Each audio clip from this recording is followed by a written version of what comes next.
Welcome. The Yeah. classic me and Slim post game reaction, live reaction game ended about 10 minutes ago or so. We just came to hop on, quick little 15, 20 minutes, little soliloquy reaction to the game. Great game again. Back to back great game ones of the East and Western Conference Finals. And yeah, let's get right into it. Miami took the win, and I think in large part due to obviously Jimmy Butler. He had 6 steals today, which is insane. But in large part, when Miami really made their run, it was because Bam was actually aggressive.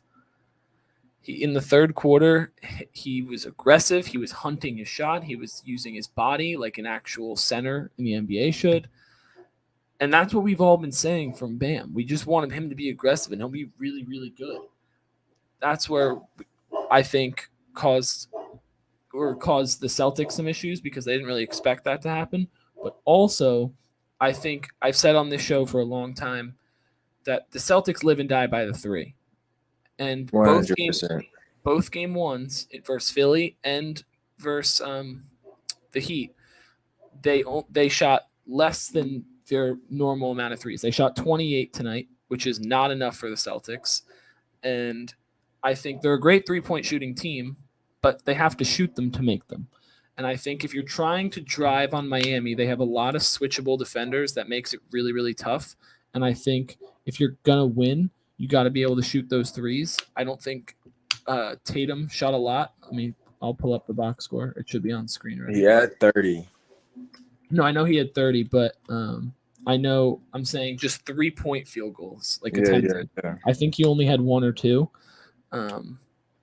Yeah, he shot 3 threes, which is not typical Tatum volume of 3-point shooting. He had a solid game, 9 of 17, 30 points. But I think for the Celtics, they have to consistently knock down threes. And the Heat, for all year, were a terrible 3-point shooting team. And in the playoffs, they just have seemed to make them. Like, I'm just looking at the box scores, so are you people at home. And Jimmy Butler went 2 of 4 from 3. Gabe Vincent 3 of 5. Strus 3 of 5. K-Love 2 of 3. Lowry 3 of 5. Caleb Martin 3 of 7. They all were just shooting the lights out from 3. And I think that was really the difference in the game because Boston especially can't lose the 3-point battle. And they win when they win it and convincingly. But any comments? I think, like you said, Jimmy Butler 6 steals. I think, and I'm kind of at a loss for words just because here it is, another TD Garden loss, game 1, a loss that didn't necessarily need to happen. I think that what it really comes down to is Eric Spoelstra versus Joe Mazzulla, and having the grit that Jimmy Butler does when Bam is aggressive. You have spark shooters, Caleb Martin, Gabe Vincent, and now you have Kevin Love adding to that arsenal. I think that puts Boston a little bit more on their heels in regards to defense, and they haven't adjusted playing to that type of spacing, playing to that type of long range 3 ball, because I don't think that even Philly shot it that well, compared to Miami tonight. But I think that Eric Spoelstra just does a great job with knowing how to coach those guys, knowing how to make adjustments when you don't have Grant Williams maybe shooting as well as he did compared to last season in the playoffs and in the finals, or really having Malcolm Brogdon give you more than like 15. Malcolm Brogdon should be able to give you 20. And same thing I with think you need Derek. to get at least 15 from 2 of the 3 between Brogdon, Derek White, and Marcus Smart. I think you need at least 30 between the 3 of I think you need at least 40 between the 3 of them consistently. 100%. But I I noticed think that Peyton Pritchard was significantly like on the floor. I know he played like 12 minutes, but like when I looked up and saw him guarding Kyle Lowry, that was something that was like refreshing. But in regards to scoring, they just need more. it was late in the third quarter when I think he first really came in just because they kind of wanted just to get a spark out there where he was like, they just needed to score because they weren't really getting stops and they weren't putting the ball in the basket, and they needed someone to try and come in and provide a spark.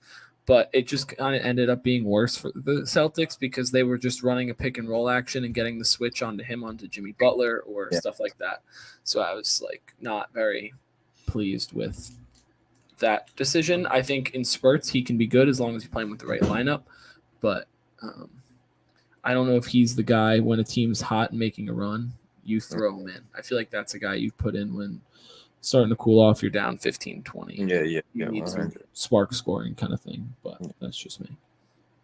I think he's capable, but in regards to that bench scoring, Malcolm Brogdon has to be that guy. I think Marcus Smart has to do a better job because we know that he's capable. Marcus Smart can give you 21 if he wants to, but I think the guys collectively need to gather themselves on defense. I think Robert Williams needs to be more aggressive, when it comes to fighting Bam for rebounds. And Tatum, I think, like you said, Tatum with shooting, he gave you 51 the other night. Now it's time for you to really amp it up because you're playing against Jimmy Butler. And that's really it. Yeah, I mean, a lot to talk about. I don't really know. There wasn't like yesterday when we talked about or earlier today, actually, which is kind of crazy. But yesterday when we talked about the Lakers game, we saw that there was an adjustment that was made that could in the future help the Lakers for game 2. I don't know if I saw that from either side. I think simply Miami just outplayed Boston at their own game, as crazy as that kind of sounds. 100%. They shot the three better. They played better defense down the stretch and in crucial moments. They came out of half firing, and they were just more aggressive. And I think that was really the difference in the game. But I'm encouraged to see what they do moving forward, the Celtics, how to combat what is going, because I don't think Bam is going to have another really good, maybe he'll have one, but I don't think he'll stay this aggressive. Or if he is, a lot of the shots he was making were very difficult, lucky bounce shots on a couple drives and stuff like that. And Al Horford just played really, really well against Embiid. I can't see him giving up another 22-point game to Bam, at least, definitely not next game. But I'm curious to see what Miami does and what Boston does. And I think Jimmy Butler had a great game, but I still think we're due for one of those Jimmy Butler superhero games where he just seems to randomly have one for sure. Yeah. And I think that may be the game that Tatum really pops out on you and shows you another miraculous performance, like how he had with 51 in a game 7. But I think it may even be earlier because you can't play with Miami. And I thought that Miami may have lost a little bit of edge with losing PJ Tucker and PJ Tucker heading to Philly. So I was thinking that, Boston may be a little bit more prepared because they just got done playing Philly, which is an energetic team. But seeing that Miami still pushes that pace and now has spark shooting, like more efficient spark shooting coming from Gabe Vincent, Caleb Martin, even without having Tyler Hero, and also adding K Love to the mix. I think that really, like I said, puts Boston on their heels, and Jaylen Brown is going to have to step up as well. And I think that we just got to shoot the ball better from 3. Yeah, I personally bet the Heat plus 8.5 today, just because one, I thought it was too many points. Specifically, Boston just basically played 2 game 7s in a row versus Philly. And while, yes, the second one was a blowout and the first one you could argue was kind of a blowout, that emotional hangover is due. I didn't think Boston would lose today. I thought it would be a very close game, as it was, but I thought Boston would win by 4 to 6 points probably. And I just thought 8.5 was a lot. I also had the over. I saw the public was heavy on the under, moved to the over, and I hit my FanDuel bet of the day. So I'm doing a little ladder challenge. If you guys want to stay tuned, keep checking back toward the end of the videos, and I'll pop it up on screen. There's the winning ticket, and then I will pop up on the screen my ticket for tomorrow's Lakers Nuggets game. Tail, if you want, it's like basically a ladder challenge. Shout out Calling Our Shot for putting me on. Just the idea, and yeah, I'm excited to see where this series goes. I guess our Celtics in 5 prediction wasn't too great, huh? Well, No, they don't win 4 we got straight. 4 more, or They don't win 4 straight, bro. You don't think so? No. It's Celtics in 7. That's my new prediction. I agree. I think it's 2-2 going back to Game 5 for Boston, and then Miami wins Game 6, and then it's down to the wire Game 7, and you never know. But I think it'll be a great series. I'm really, really entertained. I think Spoelstra is so good. And he's never gotten Coach of the Year. It's wild. Yeah, like truly insane. I mean, you're not going to win Coach of the Year as an 8 seed, I'll tell you that. But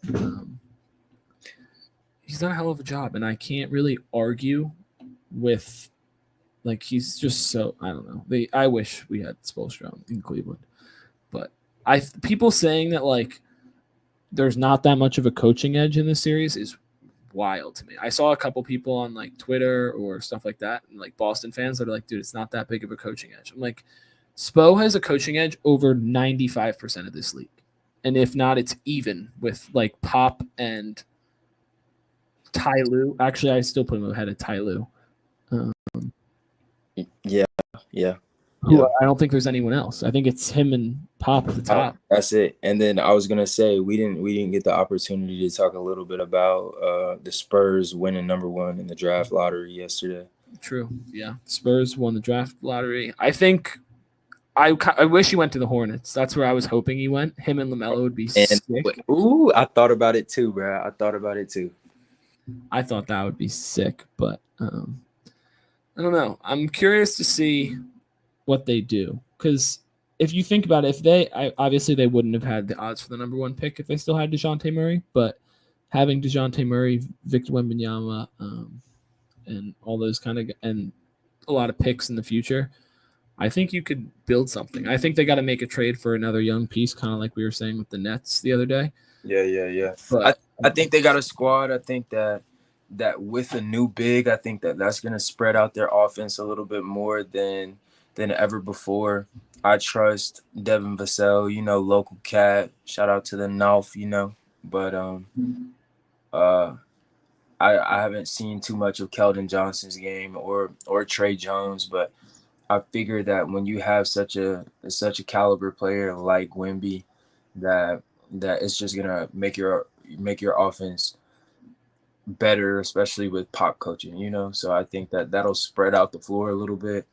And I know that those boys can get a bucket, especially, and shout out to Jeremy Sohan. Like, I think they got a nice starting 5, and I think they have the capability to, do a little bit more than what they did this season. I'll just say that. Yeah. I mean, I hope they're not still in number 1 pick contention. I mean, they will be because I don't think they'll make the playoffs, but I'm excited to see. I think Charlotte probably getting Scoot, if not Brandon Miller. I think that'll be wildly fascinating to watch. And yeah, draft lottery was good. Both game 1s have been great. I think that's pretty much a wrap. Short one, quick one. Not a lot to talk about. Nothing too major. Not any truly insane performances today. Like we had Jokic last night, but I'm excited to see where this series goes. Game 2 on Friday. We will be back talking about it. You can check out the channel.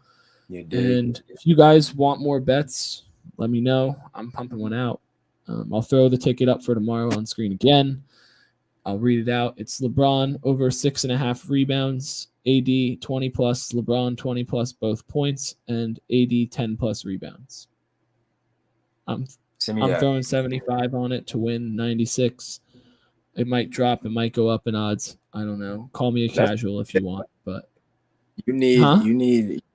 I said that's so dead. You need an underdog or prize picks, bro. You could with all the money that you put down, bro, you could make so Well, much this more. is I'm doing a ladder challenge. This is technically my day 3.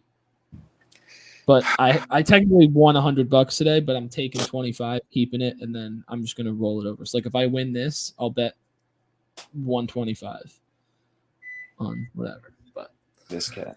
that's a wrap. Like, comment, subscribe. Let's hit some bets. Go Lakers. And I don't really care who wins the East, but go Lakers. Peace.